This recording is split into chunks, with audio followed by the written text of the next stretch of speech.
Hi friends, one corner में आप सबका बहुत बहुत स्वागत है। हिंदी सिनेमा की सबसे खूबसूरत और बोल्ड एक्ट्रेसेस में से एक हैं प्रवीण बाबी। टाइम मैगजीन पर फीचर होने वाली पहली बॉलीवुड एक्ट्रेस प्रवीण बाबी की जिंदगी के राज इतने दर्दनाक हैं जो शायद ही आप जानते हो। आज के इस वीडियो में हम बात करेंगे प्रवीण बाबी की जिंदगी के बारे में। फ्रेंड्स, आपने कई सोशल मीडिया पेज पर प्रवीण बाबी से जुड़ी हुई कई बातें पढ़ी होंगी, जहां ये दावा किया गया है कि 16 साल की उम्र से ही प्रवीण बाबी का रिश्ता ड्रग्स के साथ रहा है और वो जूनागढ़ नवाब की बेटी थी। तो आपको बता दें कि इन सब किसी भी बातों में कोई भी सच्चाई नहीं है और इस बात का खुलासा खुद किया है प्रवीण बाबी की जिंदगी पर किताब लिखने वाली राइटर और जर्नलिस्ट करिश्मा उपाध्याय ने। उन्होंने अपनी किताब प्रवीण बाबी लाइफ में बहुत से बड़े बड़े खुलासे किए हैं। तो चलिए, सबसे पहले आपको बताना चाहेंगे कि जब प्रवीण बाबी बहुत छोटी उम्र में थी तभी उनके सर से पिता का साया हट गया था। उनकी माँ ने ही उनकी परवरिश की। उनके कोई दूसरे भाई बहन नहीं है। वो अपने माँ बाप की इकलौती बेटी थी। उन्होंने 12th के बाद ग्रेजुएशन के बारे में सोचा और वो अहमदाबाद आ गई।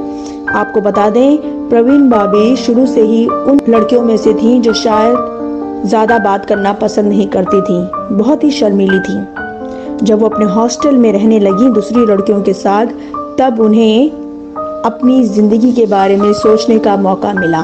उनकी अंग्रेजी भी ठीक नहीं थी। वो गुजराती मीडियम में पढ़ाई करती रही हैं, लेकिन जब वो अहमदाबाद आई और कॉलेज की तरफ उन्होंने रुख किया तो उन्होंने अपनी अंग्रेजी सुधारने की कोशिश की और वो शुरुआती दौर में सूट सलवार और बहुत ही सीधी सादी लड़कियों में से एक थी, जिन्हें बाद में कहा जाता था कि वो यूथ आइकॉन हैं, जिनके स्टाइल पे सारी दुनिया फिदा थी। उन्होंने अपने स्टाइल को बदला अपने उसी हॉस्टल में जहां उन्होंने पढ़ाई करने की सोची थी। अपनी रूममेट के कपड़े उधार लिया करती थी और पहना करती थी। आपको बता दें कि 1973 में उन्हें पहला ब्रेक मिला, लेकिन इससे पहले कॉलेज की फीस भरने के साथ साथ अपनी माँ का हाथ बटाने के लिए उन्होंने एक मॉडलिंग शो में छोटी सी मॉडलिंग का काम किया था। उनकी मॉडलिंग को देखकर उन्हें कई मॉडलिंग के ऑफर आने लगे। प्रवीण बाबी को भी अच्छा लगने लगा क्योंकि उसमें पैसे अच्छे थे। मॉडलिंग से करते करते उन्हें मौका मिला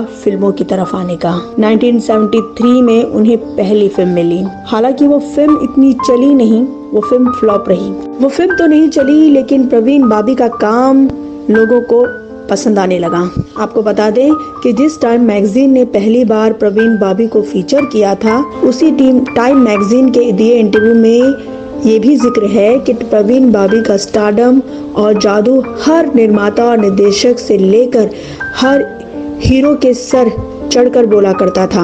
अब हर कोई उनके साथ काम करना चाहता था। अमिताभ बच्चन के साथ उनकी जोड़ी ऐसी जमी कि उन्होंने कई फिल्में एक साथ की। दर्जनों फिल्मों में से कुछ फिल्में जैसे सुहाग, मजबूर, दीवार, देश प्रेमी, नमक हलाल, काला पत्थर, कालिया, अमर अकबर, एंथोनी जैसी कई सुपरहिट फिल्में शामिल हैं। 1980 तक सब कुछ ठीक चल रहा था। प्रवीण बाबी लगातार एक से बढ़कर एक फिल्में साइन कर रही थी और सभी फिल्में लाजवाब थी। बॉक्स ऑफिस के सारे कलेक्शंस इकट्ठा कर रही थी, कई रिकॉर्ड तोड़ रही थी। लेकिन तभी 1983 में प्रवीण बाबी गायब हो गई।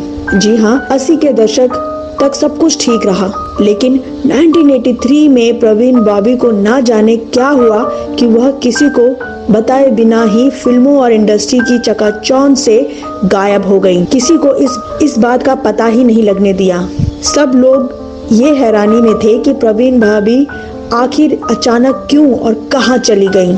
उस वक्त कई ऐसी अफवाहें उड़ी कि हो सकता है प्रवीण बाबी भी अंडरवर्ल्ड के चक्कर में फंस गई हों। वह सालों तक गायब रहीं और उनकी कई फिल्में उनकी अनुपस्थिति में ही रिलीज हो गईं। जब प्रवीण बाबी अमेरिका चली गई थी तो उन्होंने कहा था कि वो अध्यात्मक की तलाश में, पूजा पाठ की तलाश में, अपने मन की शांति की तलाश में वो देश छोड़कर गई। उस वक्त प्रवीण बाबी का करियर ऊंचाइयों पर था। उस दौरान उन्होंने कई देशों की यात्रा की। 1984 में जब प्रवीण को न्यूयॉर्क के एक एयरपोर्ट पे रोका गया तो उस वक्त उनका बर्ताव बदला बदला सा महसूस हुआ। कुछ पहचान पत्र ना दिखा पाने की वजह से प्रवीण भाभी को कई दिनों तक मानसिक रूप से बीमार लोगों के साथ एक अस्पताल में भी रखा गया। कहा जाता है कि वो अपना मानसिक संतुलन खो बैठी थी। उन्हें कुछ भी याद नहीं था कि वो कौन है। कहा जाता है कि प्रवीण को सिजोफ्रेनिया था। अब इस मानसिक रोग का शिकार कब और कैसे हुई, यह बात आज तक नहीं मालूम हुआ।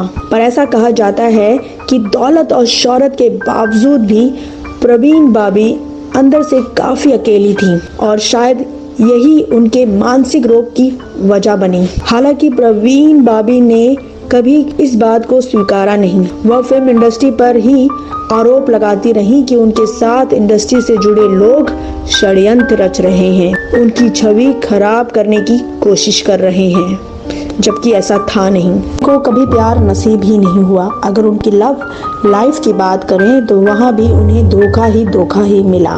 प्रवीण भाभी को सबसे पहले प्यार हुआ था एक्टर डैनी से, लेकिन ये रिश्ता ज्यादा दिन चल नहीं पाया। इसके बाद उनकी जिंदगी में आए कबीर बेदी के साथ उनका रिश्ता बहुत गहरा रहा। शादी तक भी बात चली, लेकिन फिर ऐसा कुछ हुआ कि जिसकी वजह से प्रवीण भाभी और कबीर बेदी का रिश्ता टूट गया। वो बेहद अकेली हो गई। उनके उस अकेले दिनों में उनकी जिंदगी में आए महेश भट्ट का रिश्ता करीब 2 साल चला था। महेश भट्ट उस दौरान शादीशुदा थे। प्रवीण भाभी की बीमारी का जिक्र करते हुए महेश भट्ट ने कहा था कि प्रवीण भाभी सिजोफ्रेनिया की शिकार हो गई थी। उन्हें हर बार ये लगता था कि कोई उन्हें मारना चाहता है। एक बात का जिक्र करते हुए उन्होंने बताया था कि एक बार प्रवीण भाभी शूटिंग कर घर आई थी और वो अपने उसी कॉस्ट्यूम में घर के बेडरूम में एक कोने में हाथ में चाकू लिए बैठी हुई थी। ये रूप देखकर बेहद डर गए थे महेश भट्ट। उन्होंने प्रवीण भाभी को बहुत समझाने की कोशिश की, लेकिन प्रवीण भाभी ने बार चिल्लाकर बस यही कहा कि उन्हें कोई मारने वाला है और उनकी जान को खतरा है। आपको बता दें कि उस दौरान एक विवाद भी हुआ था। प्रवीण भाभी ने कई बार पुलिस स्टेशन जाकर ये आरोप लगाए थे कि अमिताभ बच्चन उन्हें मारना चाहते हैं। इस बात का भी बहुत बड़ा तमाशा हुआ था। यही बात है कि अमिताभ बच्चन ने प्रवीण भाभी के साथ आखिरी दिनों में फिल्में नहीं की थी, क्योंकि बार प्रवीण भाभी को ये शक होता था कि अमिताभ बच्चन ही उन्हें मारना चाहते हैं। उनके साथ जो भी हो रहा है वो अमिताभ बच्चन ही कर रहे हैं। प्रवीण भाभी को इस तरह से डर हो गया था कि जब भी उन्हें खाना दिया जाता था, यहाँ तक कि वो अपनी माँ पर भी शक किया करती थी। उन्हें लगता था कि उनके खाने में जहर मिलाया जा रहा है। इसीलिए जब उन्हें खाना परोसा जाता था तब वो पहले वही खाना अपने नौकरों या अपनी माँ को चखने को कहती थी और जब वो चख लिया करते थे तभी वो खाना खाती थी। इस तरह से वो धीरे धीरे बीमार होने लगी और प्रवीण भाभी ने काम करना शुरू भी किया, लेकिन फिर उनकी जिंदगी में ऐसी घटना हुई कि उन्होंने अपनी जिंदगी को ही खत्म कर दिया। 1989 में जब प्रवीण भाभी वापस आई तो लोगों के चेहरों में खुशी आई। आपको बता दें कि जिस फिल्म में भी वो काम करती थी उस फिल्म से जुड़ी हुई जो कास्ट हुआ करती थी, फिर वो चाहे स्पॉट बॉय हो, फिर वो चाहे कैमरामैन हो, टेक्नीशियन हो, सब ही बेहद प्यार किया करते थे प्रवीण भाभी को, क्योंकि प्रवीण भाभी सबका ख्याल रखने वालों में से एक हीरोइन थी। वो सबका ख्याल रखा करती थी, सबका हालचाल पूछा करती थी, सबके साथ उठा बैठा करती थी, बेहद खुश रहा करती थी। लेकिन 1989 में इलाज कराने के बाद उन्हें लगा सब कुछ ठीक है, पर उसके बावजूद भी जो उनका अकेलापन था वो उन्हें धीरे धीरे खाने लगा। आपको बता दें कि प्रवीण की मौत कैसे हुई ये आज तक एक रहस्य है। कहा जाता है कि जब प्रवीण भाभी अपने घर में अकेले रह रही थीं, तब उनके पास कोई नहीं था उनकी सेवा करने के लिए। उनके आखिरी दिनों में वो बेहद बीमार होने लगी थी, इतनी बीमार कि उन्हें व्हील चेयर पे बैठना पड़ा। वो कहीं चल नहीं पाती थी, हिल नहीं पाती थी। कहा जाता है कि प्रवीण भाभी को बाएं पैर पर गैंग्रीन हो गया था, क्योंकि उन्हें डायबिटीज भी था। बेड के पास ही एक व्हीलचेयर रखी जाती थी। कपड़े, दवाइयाँ, पेंटिंग यानी कमरे का हर सामान तितर बितर पड़ा हुआ था। जब लोगों ने उनकी मौत